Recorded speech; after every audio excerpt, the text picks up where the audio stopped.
آتی ہے، بعض دفعہ پتہ نہیں ہوتا کہ یہ مسلمان ہیں بھی یا نہیں ہیں، کیونکہ ان دنوں میں ہندو بھی بہت سے قصائی بنے ہوئے ہوتے ہیں.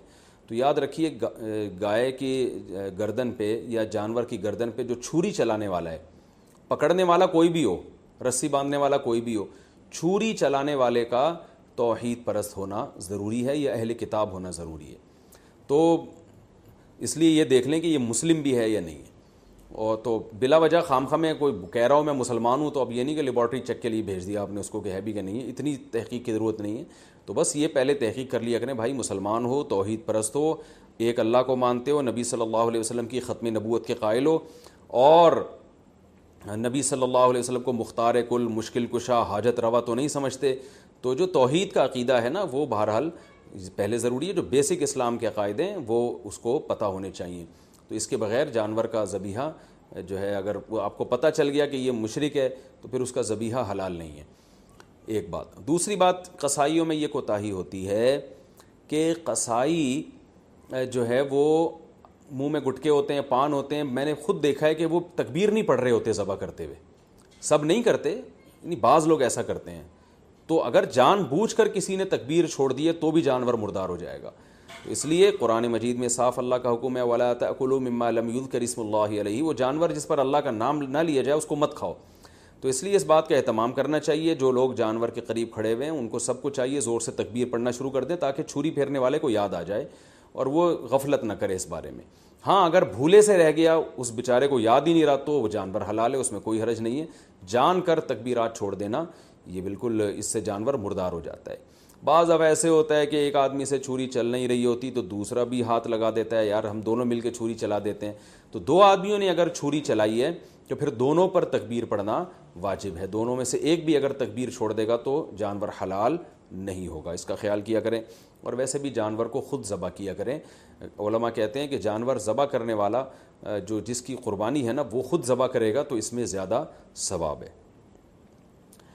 ایک کوتاہی جو بہت عرصے سے میں بتاتا چلا آ رہا ہوں، قصائی جانور ذبح کرنے کے بعد 4 رگیں کٹنے کے بعد حرام مغز میں چاقو مارتے ہیں.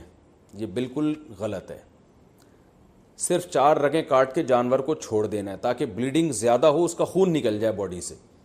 قصائیوں کے پاس ٹائم کم ہوتا ہے، وہ جلد بازی میں ہوتے ہیں، لہذا وہ کہتے ہیں کون اتنی دیر جانور کے ٹھنڈا ہونے کا انتظار کرے. بالکل ایسے ہی جیسے خواتین کو جب ڈیلیوری ہوتی ہے نا، بچہ پیدا ہوتا ہے تو بعض گائنی کی ڈاکٹر کہتی ہیں کون اتنی دیر انتظار کرے گا، لاؤ چاپڑ، چاقو، کینچی لاؤ، پیٹ چاک کرو اور آپریشن کر کے بچہ باہر نکالو، ہم نے دوسرا کیس بھی نمٹانا ہے. تو ہر آدمی جلدی میں گھوڑے پہ بیٹھا ہوا ہے. تو قصائی تو آپ کو پتہ ہے اس وقت جیٹ طیاروں پہ بیٹھے ہوئے ہوتے ہیں بقرعید والے دن. تو ان کے پاس اتنا ٹائم نہیں ہوتا جانور کی 4 رگیں کاٹیں پھر چھوڑ دیں، بلیڈنگ ہوگی، خون نکلے گا. وہ کہتے ہیں یار بس جلدی سے نا اس کے حرام مغز میں چاقو مارتے ہیں گردن میں، اور جانور کو تکلیف بھی ہوتی ہے اس سے اور جلدی مردار ہو جاتا ہے. اس کا نقصان یہ ہوتا ہے کہ جتنی بلیڈنگ ہونی چاہیے، خون نکلنا چاہیے، نکلتا نہیں ہے.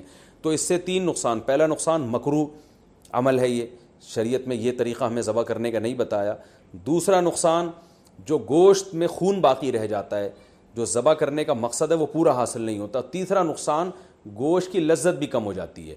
اور چوتھا ایک اور نقصان، گوشت میں جو بیماریاں ہیں آپ کو پتہ ہے بلڈ کی وجہ سے ہوتی ہیں، کہ بلڈ اگر گوشت میں رہ جائے تو اس میں بیماریاں بھی رہ جاتی ہیں.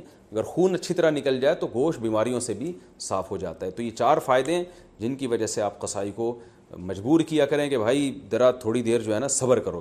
اور اگر پھر بھی صبر نہیں کرتا تو جس کھونٹے سے آپ نے گائے کو باندھا تھا، جیسے ہی جانور ذبح ہو فوراً جو جتنے آدمی جانور پہ تھے وہ سارے جانور کو چھوڑ کے قصائی پہ آ جائیں اور اس کھونٹے سے اس کو باندھ دیں تاکہ جانور آرام سے خود سے ٹھنڈا ہو جائے. یہ بھی کرتے ہیں کہ جانور ٹھنڈا ہوا نہیں ہوتا کھال اتارنا شروع کر دیتے ہیں اس کی، تو یہ بھی غلط ہے. لیکن اگر ایسے جو وہ قصائی جو پکڑائی میں نہیں آ رہا، اگر آپ نے اس کو کھونٹوں سے باندھ دیا تو انشاءاللہ یہ تمام ٹینشنیں آپ کی حل ہو جائیں گی. قصائی حضرات ناراض ہوتے ہیں میری ان باتوں سے. بھائی میں آپ کے بارے میں بات ہی نہیں کر رہا، میں ان قصائیوں کے بارے میں بات کر رہا ہوں جو شرافت سے کنٹرول میں آ نہیں رہے.